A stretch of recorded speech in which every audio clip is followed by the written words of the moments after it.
Hello friends, मैं B K Singh आप लोगों को अपने YouTube channel B K Singh science classes में स्वागत करता हूं। मैं हूं बीके सिंह और आज आप लोगों के लिए क्लास 10th के क्रैश कोर्स का छठा भाग लेकर के उपस्थित हूं। आज का टॉपिक है लवण के प्रकार। इससे पहले मैं पांचवा भाग में आप लोगों को अम्ल और क्षार अम्ल और क्षार के प्रकार, उसका नेचर पढ़ा चुका हूं। तो इससे पहले पढ़ाई शुरू करने से पहले यदि आप लोग मेरे चैनल पर पहली बार हैं तो चैनल को सब्सक्राइब करें, लाइक करें, बेल आइकन को दबा दें। तो अब चलिए बिना देर किए हुए मैं आप लोगों को शुरू करता हूं लवण और उसके प्रकार। तो इससे पहले हम जान चुके हैं कि अम्ल क्या है, क्षार क्या है। अब हम जानेंगे कि लवण क्या है।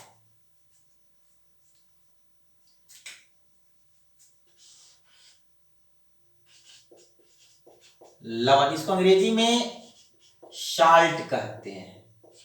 अंग्रेजी में इसे क्या कहते हैं? साल्ट। तो इसकी परिभाषा होती है जब अम्ल और क्षार मिलकर उदासीन पदार्थ का निर्माण करता है तो उसे लवण कहते हैं। या आप ऐसे भी लिख सकते हैं कि अम्ल और क्षार के मिलने से लवण का निर्माण होता है। देखिए, अम्ल और क्षार, अम्ल और क्षार जब मिलते हैं तो बनते हैं लवण। लवण और जल, लवण और जल बनते हैं। तो चलिए एक उदाहरण लेते हैं। अम्ल HCl, ये क्या है? अम्ल। NaOH, ये क्या है? भस्म या क्षार है। ये क्या बनेगा? लवण। NaCl प्लस H2O, ये क्या बन गया? लवण बन गया। तो ये हो गया आपका लवण। तो लवण समझ लिए, लवण का प्रकार समझ लिए। तो अब हम जानते हैं आगे लवण के गुण, नेचर। नेचर ऑफ साल्ट,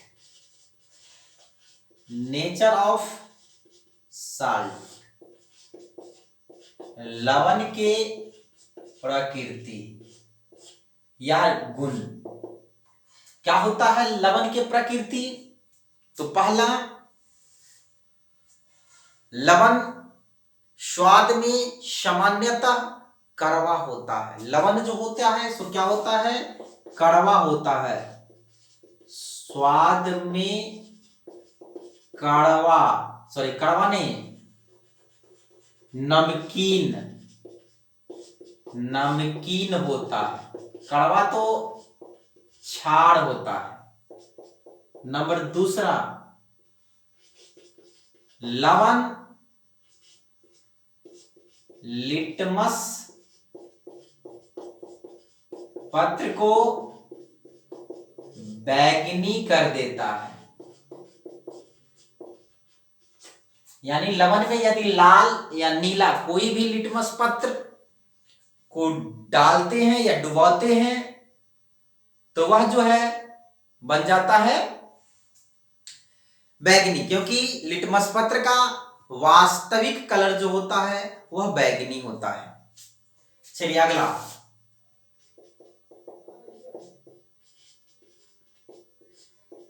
लवण का पीएच मान 7 या 7 के करीब होता है। 5 भी हो सकता है कभी कभी, या 5.6 पॉइंट कुछ भी हो सकता है। वह अम्लीय लवण 7 से अधिक हो गया तो वह क्षारीय लवण भी कहलाता है। चौथा, लवण लवण लवण रासायनिक अभिक्रिया में रासायनिक अभिक्रिया में भाग लेता है, यानी वह प्रतिस्थापन अभिक्रिया हो सकता है या द्विविस्थापन अभिक्रिया हो सकता है। तो लवण जो है वह भाग लेता है। तो ये था लवण के कुछ प्रमुख गुण। अब हम जानेंगे लवण के प्रकार। लवण के प्रकार, टाइप्स ऑफ साल्ट। लवण कितने प्रकार के होते हैं? तो लवण मुख्यतः 3 प्रकार के होते हैं। नंबर 1 में अम्लीय लवण। अम्लीय लवण, इसको अंग्रेजी में कहते हैं एसिडिक साल्ट। नंबर 2 क्षारीय लवण, इसको कहा जाता है बेसिक साल्ट। नंबर 3 होता है उदासीन लवण, इसको कहा जाता है न्यूट्रल साल्ट। Neutral salt. तो लवण 3 प्रकार के होते हैं। अब हम एक एक करके इसका स्टडी करेंगे। तो चलिए आप लोग भी लिखेंगे। सबसे पहला लवण अम्लीय लवण किसे कहते हैं? चलिए लिखिए। इसका हम परिभाषा बोल रहे हैं, एकदम धीरे धीरे आप लोग लिखेंगे। वैसे लवण जिसमें हाइड्रोजन प्रतिस्थाप्य रूप से विद्यमान होता है उसे अम्लीय लवण कहते हैं। फिर से मिलाएंगे। वैसे लवण जिसमें हाइड्रोजन प्रतिस्थाप्य रूप से विद्यमान होता है उसे अम्लीय लवण कहते हैं। हो गया? चलिए इसका एग्जाम्पल समझिए। जैसे KHSO4, NaHCO3, CaHCO3 का होल ट्वाइस, MgHSO4 का होल ट्वाइस। ये सब देखिए इसमें हाइड्रोजन प्रतिस्थाप्य रूप से विद्यमान है। जब इसको वाटर में घोली जाएगी तो यह जो होगा हाइड्रोजन इसका मुक्त हो जाएगा, आयनित हो जाएगा। तो हाइड्रोजन होता है, तो हाइड्रोजन जब इसमें होगा तो इसका पीएच मान क्या होगा? कम होगा। तो अम्लीय लवण का पीएच मान जो होता है वह 7 से कम होता है। यहां पर लिख लेंगे अम्लीय लवण का पीएच मान। अम्लीय लवण का पीएच मान 7 से कम होता है। अम्लीय लवण का पीएच मान कितना होता है? 7 से कम। अब देखिए दूसरा है क्षारीय लवण, बेसिक साल्ट। तो क्षारीय लवण लिखेंगे कि क्षारीय लवण किसे कहते हैं? लिख के डैश दीजिए आप लोग। तो वैसे लवण जिसमें हाइड्रोक्साइड प्रतिस्थाप्य रूप से विद्यमान होता है उसे क्षारीय लवण कहते हैं। फिर से मिलाएंगे। वैसे लवण जिसमें हाइड्रोक्साइड प्रतिस्थाप्य रूप से विद्यमान होता है उसे क्षारीय लवण कहते हैं। हो गया होगा? यानी इसका एग्जाम्पल हम देते हैं। जैसे MgOHCl, BaOHNO2।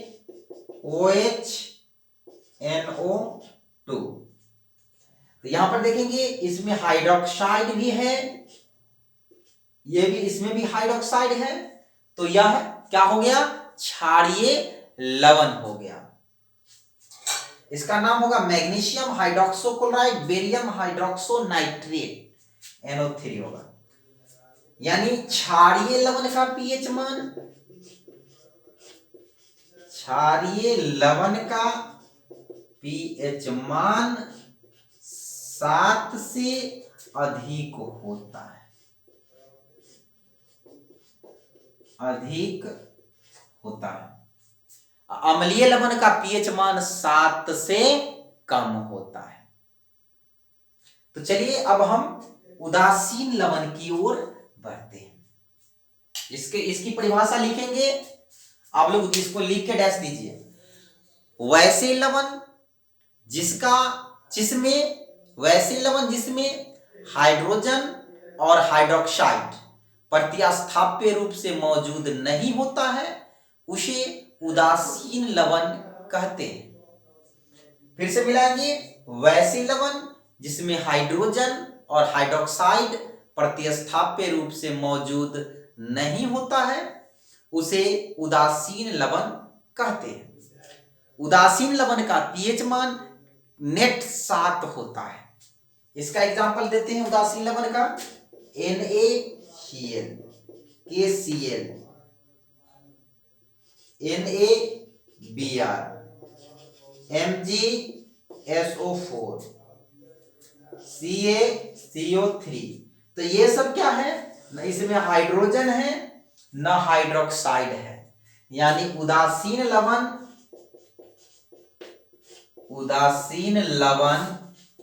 का पीएच मान 7 होता है।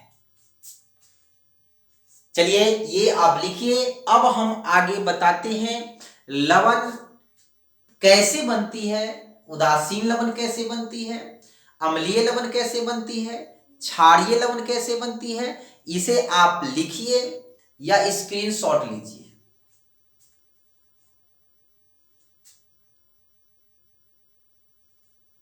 चलिए अब हम बताते हैं आप लोगों को कि लवण जो 3 प्रकार के होते हैं, उदासीन लवण, अम्लीय लवण, क्षारीय लवण, इसका निर्माण कैसे होता है वो हम जानेंगे। तो इससे पहले हम अम्ल पढ़ा चुके हैं, जिसमें हम प्रबल अम्ल, दुर्बल अम्ल, प्रबल क्षार, दुर्बल क्षार की चर्चा हमने किया है। तो प्रबल अम्ल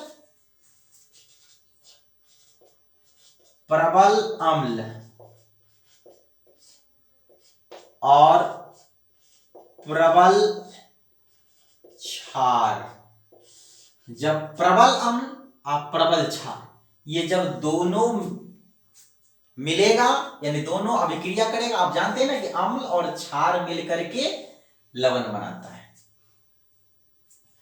तो प्रबल अम्ल और प्रबल क्षार मिलेगा तो ये बनेगा उदासीन लवण। उदासीन लवण। अब देखिए, यदि दुर्बल अम्ल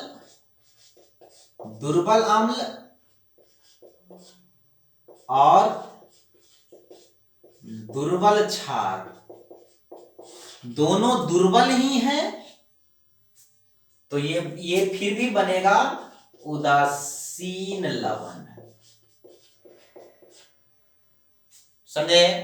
अब देखिए, यदि अम्ल प्रबल हो, प्रबल अम्ल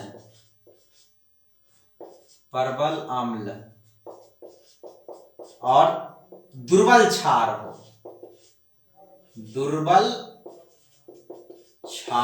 तो ये प्रबल कौन है? अम्ल है। तो लवण तो बनेगा, तो वह लवण जो होगा वह क्या होगा? अम्लीय लवण होगा, अम्लीय लवण होगा। अब देखिए, यदि क्षार प्रबल हो, दुर्बल अम्ल, दुर्बल क्षार, अब देखेंगे दुर्बल अम्ल, क्षार जो होगा से प्रबल क्षार होगा, तो यह बनेगा, क्षार क्या है? प्रबल, तो यह बनेगा क्षारीय लवण। यानी अम्ल क्षार का जो प्रकार पर डिपेंड करता है कि लवण कैसा बनता है। यदि दोनों दुर्बल है फिर भी उदासीन, दोनों प्रबल है फिर भी उदासीन। यदि एक प्रबल है दूसरा दुर्बल है तो जो प्रबल होगा उसी टाइप का लवण बनाएगा। यदि अम्ल प्रबल है तो अम्लीय लवण, क्षार प्रबल है तो क्षारीय लवण। तो चलिए ये हम समझ लिए, क्षार, क्षार के प्रकार पढ़ लिए। अब हम आगे की ओर बढ़ते हैं और कुछ मुख्य टॉपिक बताते हैं।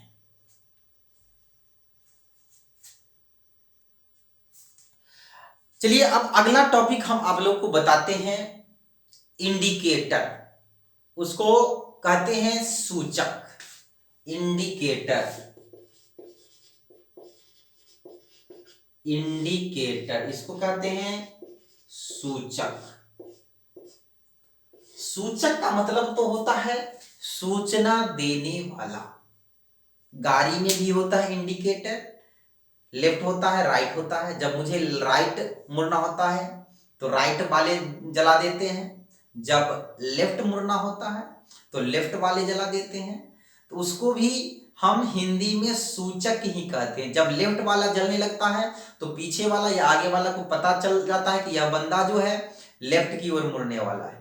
यदि राइट वाला जल रहा होता है तो पता चल जाता है कि यह राइट की ओर मुड़ने वाला है। तो उसी को कहते हैं सूचक। लेकिन यहां सूचक है जो अम्ल और क्षार होने की तुलना बताए। यह एक ऐसा पदार्थ जो अम्ल और क्षार में विभेद उत्पन्न करे उसे सूचक कहते हैं। एक लिटमस पत्र जानते ही हैं। लिटमस पत्र का सामान्य रंग जो होता है वह बैगनी कलर का होता है, लेकिन बैगनी कलर उसको यदि अम्ल में डुबा देते हैं तो वह जो होता है वह लाल हो जाता है।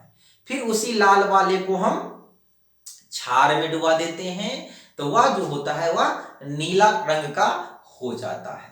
तो वह जो है लिटमस पत्र जो है वह इंडिकेटर का काम करता है, सूचक का काम करता है। तो चलिए हम जानेंगे सूचक। तो सूचक की पहले परिभाषा लिखेंगे, वह पदार्थ लिखेंगे, वह पदार्थ जो अम्ल और क्षार में विभेद उत्पन्न करता है उसे सूचक कहते हैं। फिर से मिलाएंगे, वह पदार्थ जो अम्ल और क्षार में विभेद बताता है या विभेद उत्पन्न करता है सूचक कहलाता है। हो गया होगा। चलिए यह कई प्रकार के होते हैं, जैसे रंग सूचक, रंग सूचक, कलर इंडिकेटर, यानी वैसे पदार्थ जो अम्ल और क्षार में रंग के परिवर्तन द्वारा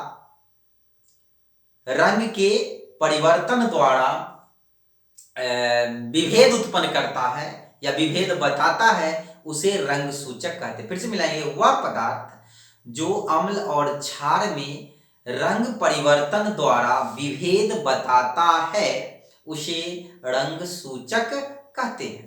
जैसे में देखेंगे, जैसे हल्दी, हल्दी जो है यह रंग सूचक है।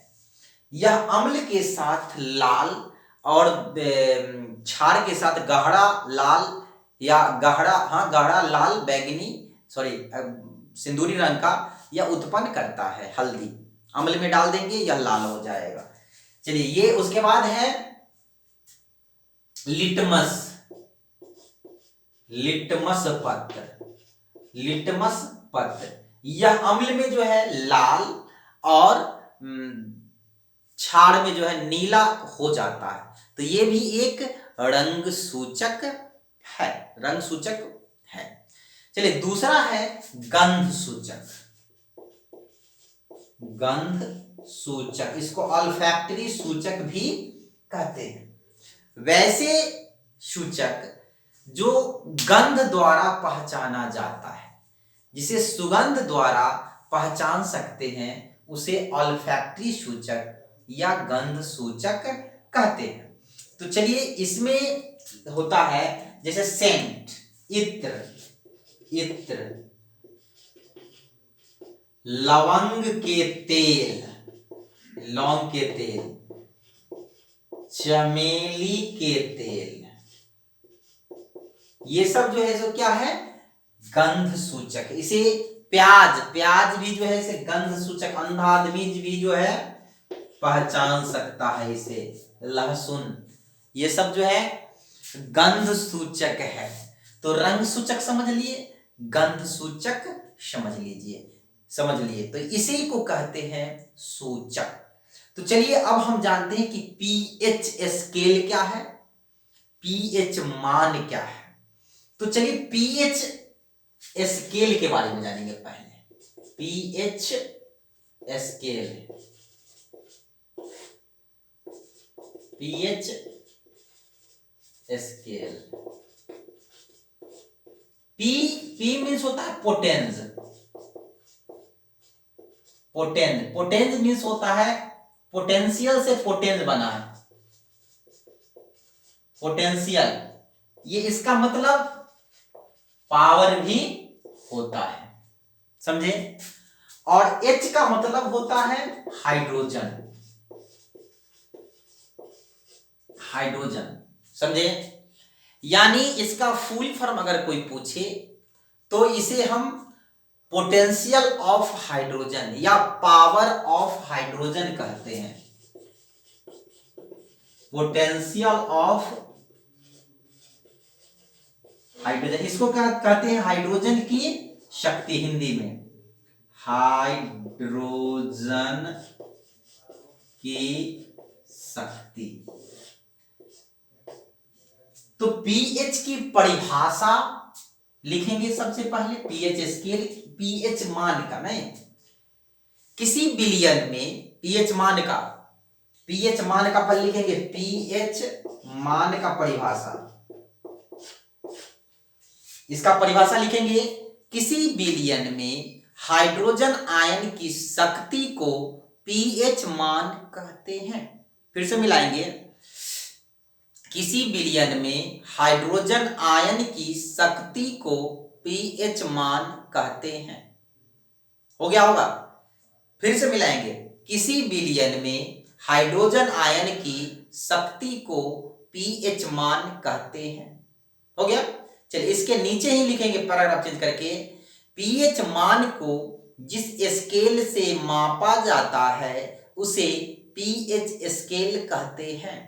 पीएच मान को जिस स्केल से मापा जाता है उसे पीएच स्केल कहते हैं। चलिए कंप्लीट। पीएच स्केल की खोज सोरेनसन नामक वैज्ञानिक ने किया था। पीएच स्केल की खोज जो होता है वह कौन किया था, सोरेनसन। यहां पर ध्यान देंगे, ये है पीएच स्केल, हम बना रहे हैं पीएच स्केल, इसमें है 0 से शुरू होगा, 0 1 2 3 4 5 6 7 8 9 10 11 12 13 14 या 14 तक होता है। चलिए यहां पर, तो यहां पर देखिए ये हुआ पीएच, पीएच मान, ये 0 से लेकर के कहां तक है, 14 तक है पीएच मान, ये स्केल। अब देखिए यहां पर 7 ज्यों ही आएगा यह उदासीनता को दर्शाएगा, किसको दर्शाएगा, 7 जो है सो क्या, किसको, ये पॉइंट है, यह उदासीन है, उदासीन विलयन, ये क्या है, उदासीन विलयन है। अब देखिए 7 से ज्यों ज्यों कम जाएगा तो इसकी अम्लीयता बढ़ेगी, इसकी अम्लीयता क्या होगी, बढ़ेगी, बढ़ती हुई अम्लीयता, बढ़ती हुई अम्लीयता, ये क्या होगा, बढ़ती हुई अम्लीयता। और इधर देखिए ज्यों ज्यों 7 से ऊपर की ओर बढ़ेगा तो क्षारीयता बढ़ेगी, यानी बढ़ती हुई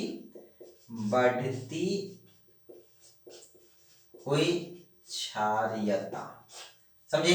अगर यहां पर देखिए, अगर 2 बिलियन दिया गया है, विलियन ए और विलियन बी, यदि इसका पीएच मान एक का है 5 है और दूसरा का भी पीएच मान 3 है, क्या है, 3 pH है। तो दोनों तो अम्ल है, दोनों क्या है, अम्ल ही है, लेकिन सबसे अधिक अम्लीय कौन होगा, 3 pH मान वाला। 3 pH मान वाला जो है सबसे अधिक अम्लीय होगा। आई बात समझ में। और 3 pH मान वाला सबसे अधिक अम्लीय होगा, और ये 5 वाला जो होगा सो कम अम्लीय होगा। अम्लीय तो होगा लेकिन कम होगा, समझे। अब देखो उसी प्रकार अगर क्षार भी आपको दो दे दिया जाए, ए और बी, इसका क्षारीयता 7, इसका है 9, किसकी क्षारीयता अधिक होगी, 9 वाला की अधिक होगा। ये क्या होगा, अधिक, और इसका क्या होगा, कम होगा, क्योंकि इधर की ओर जाने पर क्षारीयता बढ़ेगी, इधर की ओर जाने पर अम्लीयता बढ़ेगी। और 7 विलयन जो होगा वह क्या होगा, वह उदासीन होगा। तो जल का पीएच मान, शुद्ध जल का पीएच मान जो होता है वह कितना होता है, 7 होता है।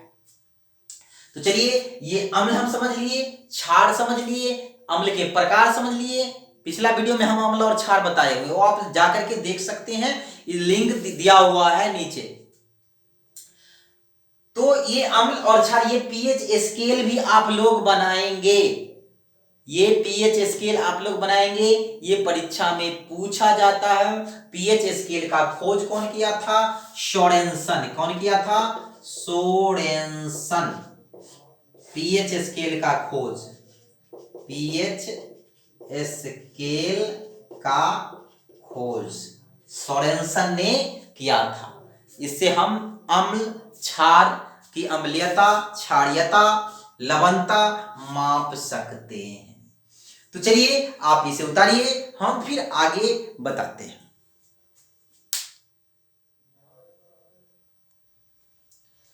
तो चलिए अब हम आप लोग को बताते हैं कुछ महत्वपूर्ण लवण।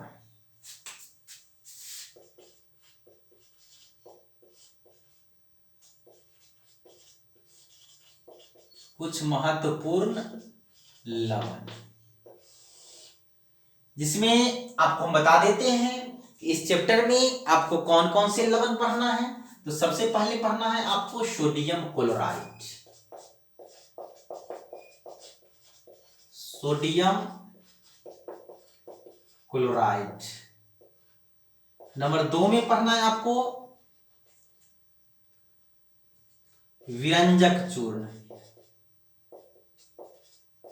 विरंजक चूर्ण। नंबर 3 में पढ़ना है प्लास्टर ऑफ पेरिस। नंबर 4 में पढ़ना है आपको ब्लीचिंग पाउडर हो गया, प्लास्टर ऑफ पेरिस हो गया, सोडियम क्लोराइड हो गया।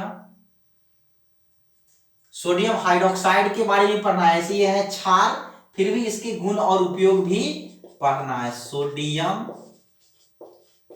हाइड्रोक्साइड, ये कुछ महत्वपूर्ण लवण है जिसके बारे में पढ़ना है। हाँ, इसके बाद और बताता हूं, खाबर सोडा जिसको हम कहते हैं, या धोवन सोडा, खाबर सोडा जिसको बेकिंग पाउडर भी कहते हैं, बेकिंग पाउडर NaHCO3, या इसको हम खाबर सोडा कहते हैं। दूसरा है धोवन सोडा, धोवन सोडा Na2CO3 इंटू 10H2O। ये आपको महत्वपूर्ण लवण, इसमें एक क्षार है, ये पढ़ना, इसके गुण उपयोग भी जानना है। तो एक एक करके हम अध्ययन करेंगे इस वीडियो में, कम से कम एक लवण के बारे में हम जानते हैं। सोडियम क्लोराइड, ये साधारण नमक भी कहलाता है, NaCl, सोडियम क्लोराइड। तो देखिए सोडियम क्लोराइड जिसको साधारण नमक कहते हैं, ये कैसे बनती है वो हम जानते हैं। तो प्रयोगशाला में, पहले प्रयोगशाला विधि, प्रयोगशाला विधि, प्रयोगशाला में जो है हाइड्रोक्लोरिक अम्ल की अभिक्रिया, हाइड्रोक्लोरिक अम्ल की अभिक्रिया, हाइड्रोक्लोरिक अम्ल की अभिक्रिया सोडियम हाइड्रोक्साइड से कराने पर, सोडियम हाइड्रोक्साइड से कराने पर सोडियम क्लोराइड बनता है, सोडियम क्लोराइड बनता है। तो हाइड्रोक्लोरिक अम्ल HCl, इसको अभिक्रिया सोडियम हाइड्रोक्साइड से कराएंगे तो यह जो है बन जाएगा NaCl और प्लस H2, यही है साधारण नमक, यही है सोडियम क्लोराइड। लेकिन एक बात समझ लीजिए कि इस प्रयोगशाला से नमक बना करके पूरे हिंदुस्तान में सबको घर में पूर्ति नहीं की जा सकती है, क्योंकि संपूर्ण नमक का मात्र 5% नमक जो है वह प्रयोगशाला विधि से तैयार होता है। शेष 95% नमक जो बच गया, शेष 95% नमक वह जो है समुद्र के जल के वाष्पीकरण से तैयार किया जाता है। तो ये समुद्र के जल का वाष्पीकरण कैसे किया जाता है वो हम बताते हैं। समुद्र में समुद्र होए उसमें तरंग उठता है, लहर उठती है। तो समुद्र के किनारे जो खेत हैं, जो होते हैं, जगह जो होते हैं, उसमें ऊंचे ऊंचे मेर को क्या कर दिया जाता है, बना दिया जाता है। जब ये समुद्र का लहर इस मेर को पार करके जाता है तो इसमें जल हो जाता है जमा। क्या हो जाता है, जल जमा हो जाता है। और जब ये जल सूर्य के किरण द्वारा जो है वाष्पीकरण हो जाता है, वाष्पीकृत होता है, तो इसमें नमक शेष बच जाता है। अब इस नमक में जो है बहुत सारी अशुद्धियां होती है, उसे फैक्ट्री में ले जा करके प्यूरिफिकेशन किया जाता है और इस प्रकार समुद्री नमक प्राप्त किया जाता है। एक और बात, समुद्री नमक में बाहर से आयोडीन युक्त नमक बनाने के लिए, ऐसे उसमें आयोडीन की मात्रा होती है, लेकिन स्पेशल आयोडीन की मात्रा मिलाने से उसमें पोटेशियम आयोडाइड या पोटेशियम आयोडेट को मिला देते हैं नमक में। ये क्वेश्चन पूछा जाता है कि नमक को आयोडीन युक्त बनाने के लिए उसमें क्या मिलाया जाता है। तो नमक को आयोडीन युक्त बनाने के लिए उसमें पोटेशियम आयोडाइड या पोटेशियम आयोडेट को मिला देते हैं ताकि वह आयोडीन युक्त हो जाता है। और आयोडीन युक्त नमक खाने से व्यक्ति को घेघा रोग, गलगंड, ग्वाइटर जिसको कहते हैं वो नहीं होता है, वह रोगों से रक्षा करता है। घेघा रोग से आयोडीन जो है रक्षा करता है। फिर से समझ लेंगे, समुद्र के किनारे बड़े बड़े ऊंचे ऊंचे मेर बांध देते हैं, समुद्र का लहर इस मेर में को पार करके जाता है तो इसमें पानी बच जाता है। इसमें क्या होता है, वाष्पीकरण होता है। तो वाष्पीकरण होने के बाद पानी वाष्प वेपर बन के उड़ जाता है, इसमें शेष नमक बच जाता है। तो इसमें अशुद्धियां होती है, इसको प्यूरिफाई कर दिया जाता है। इसमें मुख्य रूप से सिलिकॉन, मैग्नीशियम, कैल्शियम के क्लोराइड, ये सब उसमें अशुद्धियां होती है। अब इसे शुद्ध कर लिया जाता है, उसको पैकेट में भर के बाजारों में भेज दिया जाता है। तो ये हो गया आपका साधारण नमक। अब देखिए, एक सेंधा नमक या सेंधा नमक का आप लोग नाम सुने होंगे, सेंधा नमक। सेंधा नमक जो होता है एक खनिज नमक होता है जो मिट्टी के अंदर खोद करके चट्टानों को तोड़ करके बनाया जाता है। समझे, फिर से बनाए लिखेंगे, सेंधा नमक एक खनिज नमक होता है जिसे मिट्टी के अंदर खोद करके चट्टानों को तोड़ करके बनाया जाता है। इसमें सिलिका, SiO2, सिलिका और चिकनी मिट्टी उपस्थिति होने के कारण इसका रंग काला या भूरा होता है, समझे।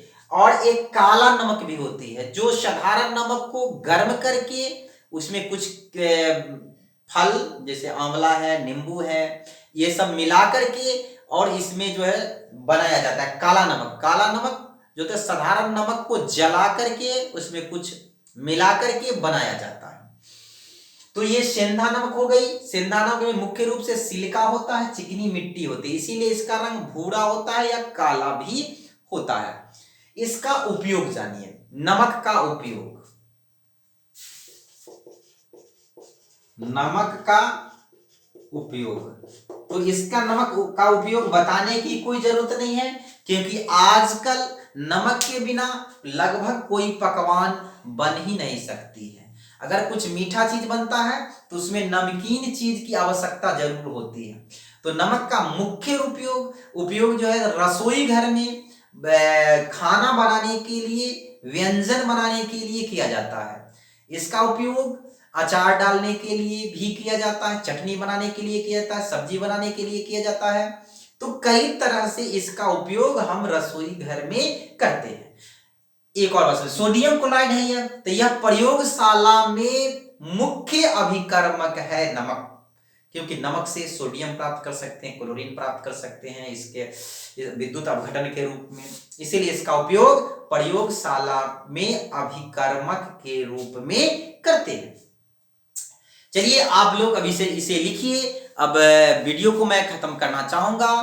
आप लोग फिर से मैं याद दिलाना चाहूंगा कि हर सुबह 7 बजे, हर शाम 7 बजे वीडियो को देखे, लिखे, याद करे। कोई प्रॉब्लम हो तो कमेंट में जरूर बताएं, ताकि मैं उस पर भी मैं वीडियो बना सकता हूं। तो चलिए आज का मैं वीडियो इतना ही के बाद खत्म करना चाहूंगा। आप लोग मेरे चैनल को देख रहे हैं पहली बार तो इसे लाइक करें, सब्सक्राइब कर ले, बेल आइकन को दबा ले, शेयर करें। तो चलिए फिर हम मिलते हैं फिर शाम 7 बजे। तब तक के लिए बाय, जय हिंद, जय भारत। स्वस्थ रहें, मस्त रहें, अपना ख्याल करें।